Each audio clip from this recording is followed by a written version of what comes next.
Nearly 30% of Gen Z said they would like to save, but don't make enough money. More than half of Gen Z adults say they don't make enough money to live the life they want due to high cost of living. In 1995, $70,000 was the equivalent of $145,000 today.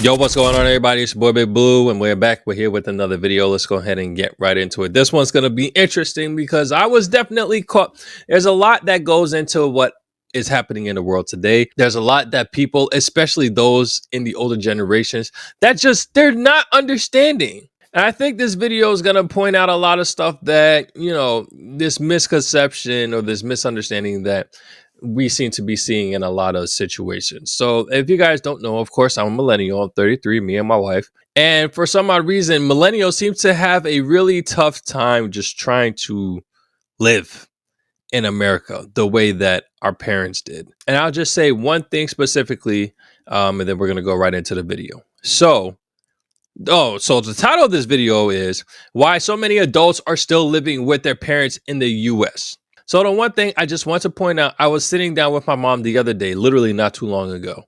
She told me, we were just talking about the house and stuff like that and probably trying to sell it or whatever the case may be. This is how crazy things are. My mom, who lived practically around minimum wage, something like that, and my dad, who worked in New Jersey, I would say that their salaries combined probably didn't even hit 100K. When they bought the first house that we got when we came to Georgia, mind you, we live in Georgia. When they bought the house, when they were able to buy the house, my mother said that the house was 170, if I recall. Surely correct me if I'm wrong, but I think she said that it was 170. And then the house that she moved into now, that she's currently in, was 150. The house that was 170 is a 5-bedroom basement house. I have a 4-bedroom, no basement, definitely not the same amount of square feet. And this house cost me $315,000. This is what the economy is looking like right now. So when it comes to people talking about these persons still living with their parents, yeah, I would too if I wasn't able to be in the situation that I'm in now. And even just to be in this situation, we had to get a lot of help. So let's go ahead, jump into this video, see what they're talking about. Americans between 18 and 34 years old live with their parents. Yeah, I believe it. You may have heard more about this recently. This trend isn't new. Between 2005 and 2015, the share just grew very steeply over this 10-year period. Since then, it's been fairly stable. There was an uptick, of course, during the pandemic. In the wake of the pandemic, those rates of parental co-residence are now about where they were right before. And now it's just continuing at this point. Of young adults not leaving the nest or returning to the nest is this idea that it was harder and harder for them to weather shocks. Nearly 30% of Gen Z said they would like to save, but don't make enough money. And roughly 2 in 5 millennials and Gen Z adults feel it's harder to build financial wealth now than when. Now, the one thing that I will say about that, when they say that millennials don't feel like they make enough money to save. If you're living with your parents, there is no reason that you don't have money to save. There should be absolutely no reason. You're just not trying to save. I will say that for certain. If you're living with your parents, there should be absolutely no reason that you don't make any money to save, unless again you're working minimum wage and you have a car payment that practically eats up your check. Outside of that, I don't see why you would still be living paycheck to paycheck. And their parents were their age because of the economy. 27-year-old Victoria Franklin has been living with her mother in New Jersey since she graduated college in 2019. Jersey! I saw all of the money that I was saving, and I thought maybe I should stay home for a little bit, and I didn't feel an urgency to move out. Not everyone is enthusiastic about this trend. You guys are making 6 figures together. You can't tell me you doesn't can't mean afford a anything. house. They just don't want to spend their money. 36% of Americans said in a 2022 survey that more young adults living with their parents is bad for society. So here's why young Americans are choosing to live with their parents. Well, the thing about that also is if all of these people that weren't living with their parents were out and looking for a spot to live in, there would definitely be no houses. There's kind of a shortage now, but especially like the past couple of years, there's been a shortage of houses, which is how the houses have been able to boom as much as it has. If all of these people, all these millennials, Gen Zers that are living with their parents right now just decided we're all going to find a house to live, they're going to end up back with their parents because I'm positive that there's not enough houses to cover all of these people that are living. A lot of them will have to live in apartments, which I guess that's what they're trying to bank for, but ain't nobody trying to live in an apartment. Well, let me not say that, but majority aren't trying to live in an apartment. And what the implications are for the U.S. economy. My name is Victoria Franklin. I am 27 years old, and I live in my childhood home with my mother and my boyfriend. Victoria graduated. That's a high negative. We ain't doing that. Nah, bro. If you deciding to live with your significant other and y'all not married, you can get the heck up out my house. Ain't nobody that's not his family gonna be living here, especially if you're gonna be doing stuff with them. Nah, get out of here, from bro. the University of Miami in 2019. That's just me. That's her just mom when she was looking for a job. After I saw the cost of living and things like that after I graduated, that maybe I'd be home for about a year. More than half of Gen Z adults say they don't make enough money to live the life they want due to high cost of living. I ended up bartending and waitressing until October, where I got my first offer, so it did take a little bit longer than I expected. Currently live at the Jersey Shore, and I was commuting into New York City, which takes about 2 hours each way. And I thought, in 6 months or so, I'll move into the city, be closer to the job. Yo, I live in Georgia, and 2 hour each way is not, it's not it. That's not the move. And the pandemic threw a wrench in those plans. Victoria now works a fully remote job, which she says she probably wouldn't have if it weren't for the pandemic. Without a commute to worry about, she was able to stay at her mom's for longer. It's a lot harder for young people today to save up for, markers of the American dream than it was for previous generations. Part of the reason we see this escalation of young adults not leaving the nest or returning to the nest is this idea that it was harder and harder for them to weather shocks. And so, for example, if they suffered a layoff or they suffer some sort of health shock or they got in a car accident, if they didn't have any additional credit to weather that shock, they would end up moving back home. The financial stability of young adults, their ability to pay for things if they got into an emergency, was one of the big factors influencing whether or not they were That's how they drink their Coke? Okay, that's weird.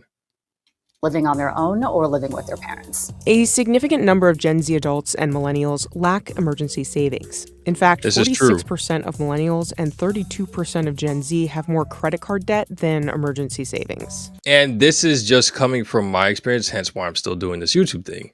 That's the idea to be, wow, that's amazing. I mean, dang, that sucks. That really sucks because that's where I'm at right now.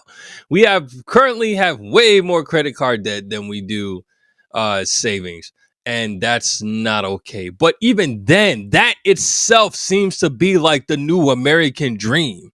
Somebody put in the comment section if they can agree to this, that just being able to have more money, more savings than you do debt, it just seems to be the new American dream. Well, at least for me, that's the dream for me right now. I guess because I already have the house, so that part is good. But like just trying to get to a point where I don't owe any money aside from student loans and my mortgage is the new goal. But that is tough, especially when you have a house, especially when you have random stuff that just, again, this shock that they keep talking about.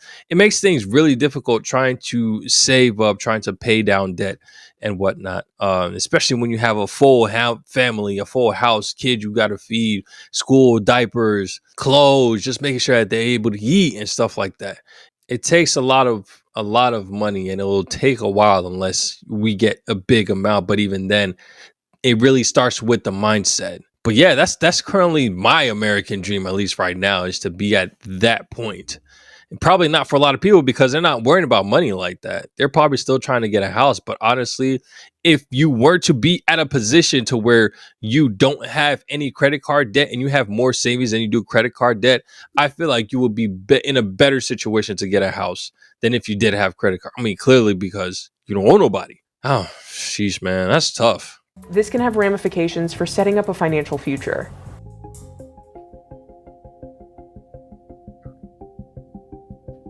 Roughly 1 in 4 Gen Z adults say housing costs are one of the biggest challenges to financial success. The prices of homes has escalated over the last few decades much faster than actual incomes. So it is actually much harder for a millennial or a Gen Z to save up for a down payment to buy a home. And that's something that bears out in the data. The pandemic did have a lot to do with it. I saw how much I was saving and I was like, be paying, upwards of $3,000 a month and making somebody else richer when I could stay at home, save that money, and spend it on where I. So the thing about apartments, I will say, I know I said that most majority of people don't want to get an apartment. I will say that for apartments, if you don't care for where you live, then go ahead and get an apartment. If you don't care to expand and get bigger, bigger real estate as far as where you're living, go ahead and get an apartment. If you're always moving around, go ahead, get an apartment. If you don't want to have to worry about stuff like maintenance, garage door breaking down or plumbing and stuff like that, and you just want to leave that to somebody else, yeah, go ahead and get an apartment. But do know that if you think you're going to get an apartment and then get a house, it's going to take longer for you to get that house because, like she said, $3,000 a month is going to go towards the apartment. Where if you were to stay at your parents, in most cases, not all, because some parents are just, they're crazy like that. You can pocket, if not the whole $3,000, a good majority of it each month so that you can have that down payment to get a house. But again, it's all based off of preference. Majority of people want a house. I would assume. It's just, yeah. I want to spend it. Between my job and my bartending and waitressing, I make anywhere from $85,000 to $95,000 a year. I would say about 40 to 50% of my salary is going right into savings. My mentality is, why rent and give my money to someone else when I can start to own? And so a big chunk of that money is going to go towards a down payment on a house. Young adults ages 25 to 34 in high cost of living areas are more likely to live with their parents. Nearly 26% of young adults in New Jersey were living with at least one of their parents in 2022. The median household income in Oceanport, New Jersey, where the Franklins live, was nearly $133,000 in 2022, while the median value of a home in the region was around $644,000. My dad built this house for $350,000 and was making probably $10,000 to $15,000 less than I was. My mom wasn't working at the time, and they were able to afford a $350,000 house on a $70,000. And that's the thing that the boomers don't understand. The things that they were able to do years ago with just one income, ain't no way. There's no way. You can forget about that. It's not happening now. It's just not. Off of one income? Nah, bro. It's not happening. It's terrible. $1 a year son. But they don't get that and for that some reason. They just don't get it. They just think, oh yeah, just go ahead and buy the house and stuff like that. You make good money or stuff like that. You make more money than I did. Yeah, but you also didn't realize you don't see how much these houses are costing nowadays. And it isn't until I tell them, all right, go check online for me and see how much the houses are costing. And then they're like, oh, why these houses cost so much? Yeah, that's where we're at. This isn't 10, 20 years ago. This isn't even 5 years ago. The prices are not the same by no means. That's not even the American dream anymore. That's not even possible. My aunt, who I fight with all the time, is always saying how you have to give somewhere, right? And my cousin said something to her the other day and said, we're giving everywhere. We don't get property. We don't get good school systems. Whatever we're trading off is too much to trade off. Victoria had brought up some conflict with her aunt a few times. Oh, this is my Aunt Judy. So I asked Aunt Judy to come on over and talk to us. I talked about how much we fight about millennials, yes, but millennials living at home and how you always say, well, you have to sacrifice something, but. Bro, that house right there, easily 600. Easily 600. Crazy. 600 in Georgia. I don't even want to know how much that thing cost over there. Over there. How much we're sacrificing. Like, we don't get like a big property, or we don't get like a nice house, or it's not in a good school system. You have to start somewhere. You have to start anywhere. Just start your portfolio is what I told you. I don't care what it is. You don't have to live in Oceanport your first time. No, but you were able to live in Oceanport the first time. Okay, I guess it was different times. Gen X and baby boomers may have a tougher time understanding what young adults are going through today because they enjoyed, until the pandemic recession hit, a solid almost 15 years of uninterrupted economic expansion. Baby boomers, Gen X, they weathered many economic downturns, including major recessions. But I think the big difference is that when they were starting to form their own households and starting to accumulate wealth, housing and higher ed were both more affordable relative to their incomes than they are now. When I started out, I was making $35,000 a year. That was nothing. And he was making $35,000 a year. You guys are making six figures together. You can't tell me you can't afford a house. They just don't want to spend their money. Oh, yeah. I'm sorry. No, I don't know. Did you want it? What was my first house? 250 maybe? 270? That doesn't exist anymore. Where am I finding a $270,000 I'm house? not making $35,000 a year. Combined, we made 70. In 1995, $70,000 was the equivalent of $145,000 today. Yeah, look at that. See? Doubled. We do also have a situation that what is really good for an individual person or an individual family is not necessarily good for the entire macroeconomy. The Federal Reserve estimates in a 2019 paper that young adults who move out of their parents' house would spend around $13,000 more per year on things such as housing, food, and transportation. One of the big boosts to consumer spending is when people form households. Whether you're a renter or a buyer, you need to furnish that house. You need to fix things up in the home to make it livable. You end up spending a lot of money during that time. You do. So if really the pace of household formation slows down, then that's going to slow down the pace of consumer spending, and that will produce a drag on the economy. Another issue is that there aren't enough affordable properties in popular areas for younger people who are in entry-level jobs and making less money. Any sort of housing policy needs to be multi-pronged. Are there homes that are at the price point of these prospective home buyers? What can we do to increase the housing supply? What can we do to build? What can we do to help elder Americans, to help them downsize and move into more right-sized homes that will open up larger homes for young families? So I think one alone is not really going to do it. We've got to look both at demand as well as supply. So if the pace of household formation slows down, then that's going to slow down the pace of consumer spending, and that will produce a drag on the economy. Another issue is that there aren't enough affordable properties in popular areas for younger people who are in entry-level jobs and making have. The one thing that the lady did bring up, I think a lot of it, especially in our case, we had to really put like a lot of faith in God that we were going to get a house that was actually going to be livable, to where we didn't have to worry about too much and just be okay. A lot of it is just like having faith in God in general, because it's tough. My youth pastor and my marriage counselor, he told us when it comes to buying a house, there are three things. It's going to be how much the house costs, where the house is, and what the house looks like. Majority of the time, you're not going to get all three. You may get two, but you're not going to get all three. In our case, how much the house cost was all right. Where the house was, honestly, I think we only got one, how much the house costs. Because at least for me, I was really trying to leave my in-laws' place. Nothing against my in-laws, but I just, I felt like, yo, it's time for us to start doing our own thing, getting our own place and whatnot. I could have looked elsewhere. I could have went somewhere that was way cheaper and lived somewhere far that was an hour away from everybody.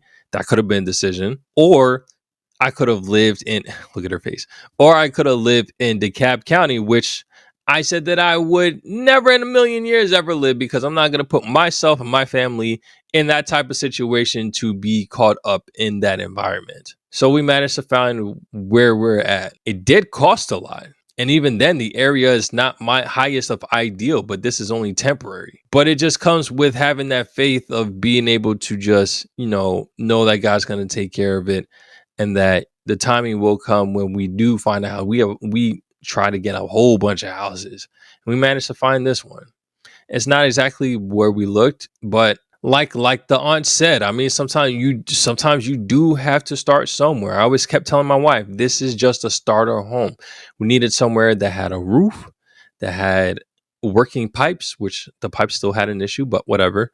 That had heat, that had AC, that had a countertop, that had a stove and that had a fridge. Well, not in there, but we just needed somewhere to where we could do the basic necessities so that we can live, start up, build equity, because that's what people keep talking about with houses, build equity, and then from there move on to something better later on down the road. But that part really is determined by what we do with our money and how we take care of the house and whatnot.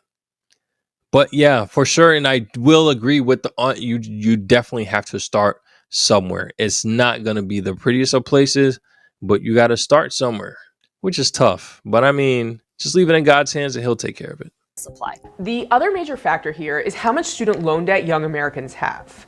59% of US adults say they've delayed financial milestones because of their student debt. I do have a student loan payment. It's about $480 a month. So that's my largest expense. The liability could be worse for Black borrowers, who tend to have higher than average student loan debt and less wealth than white counterparts. Black and Hispanic respondents were more likely to say that debt was holding them back from reaching financial milestones. Less than half of white respondents said the same. The amount of debt young adults held also rose substantially between 2005 and 2014, during that period of strong escalation in that cohort living with their parents. Aggregate student loans are such an enormous part of the economy now, and that's not a reflection of younger people making bad choices with their education. It's really a consequence in large part due to the fact that there's less public funding and going to college just is more expensive, which makes it even harder for even those college grads who are hoping to get earning more money as a result of their college degrees. Student loan debt by itself can't explain the phenomenon, especially considering so many European countries with much less student loan debt have higher rates of young adults living with their parents. 24 out of 29 European countries had more 18 to 34-year-olds living with their parents in 2021 than the US. It was over 70% in Italy, Portugal, Greece, Serbia, and Croatia.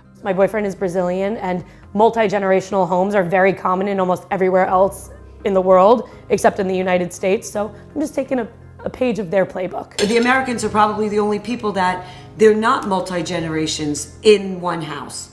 And I don't have a problem with it. I mean, I think it's kind of nice. Why do we have to be so cold to push everybody out? There are a lot of cultures out there in which it is normal to live with your parents until you get married. And I don't think there's necessarily an economic explanation for that. The Franklins would say in the US, it is the economy. But Victoria's mom is kind of okay with it.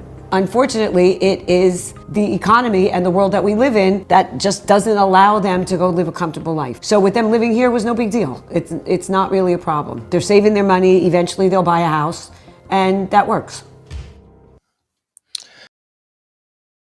Interesting. To that last point, that is something that I have noticed when it comes to a lot of other. I mean, America is just different. America just does things, just about everything differently.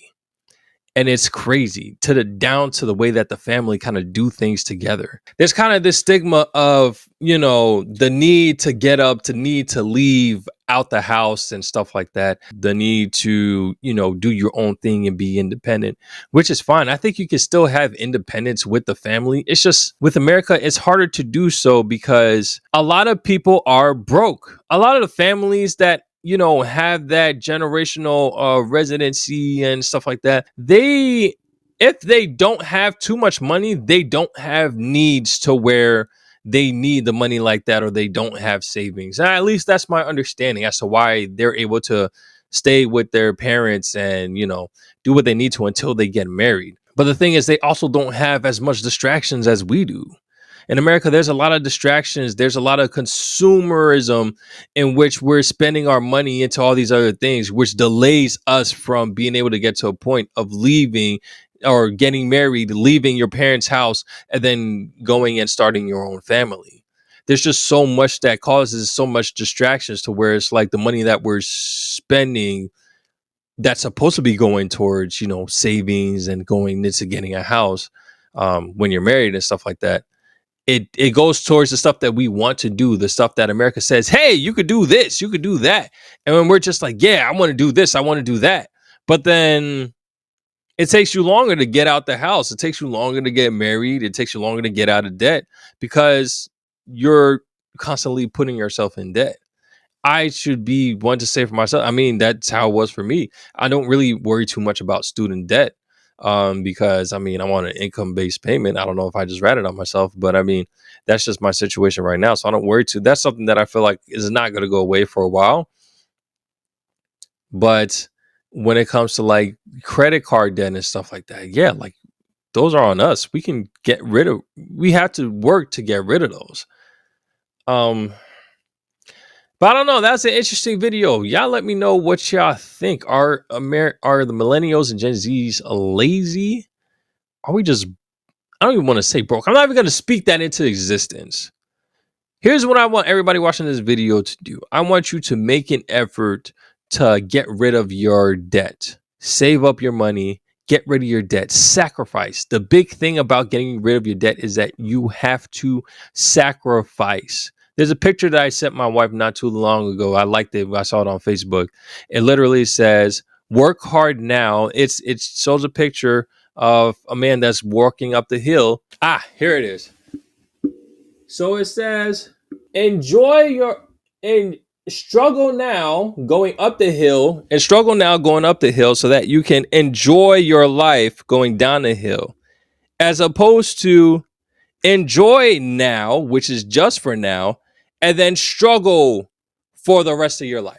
That's not how we want to be, y'all. So I want to go ahead and challenge anybody that's watching this. Yo, do what you can to get out of debt. I'm not saying do illegal stuff.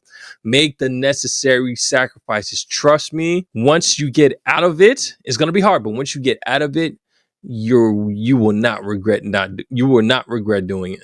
Because we want that financial freedom. You want to be able to have money come in and then it's your money and it's just not automatically going out elsewhere. And then when things happen, these shocks happen, it doesn't matter because you have the money. And then when trips are coming up, you don't have to worry about putting on a credit card because you can just pay that sucker in cash. This is the lifestyle. This to me is the American dream that people should want to strive for. Even if you live with your parents or you live in an apartment, just being able to not worry about money should be the new American dream. That's all I got for y'all today. Interesting stuff. If y'all like the video, go ahead and hit that like button. If you're new to the channel, go ahead and subscribe. And if you want to see more videos as soon as they come out, hit that bell. I'm gonna catch y'all later. Take it easy. Peace.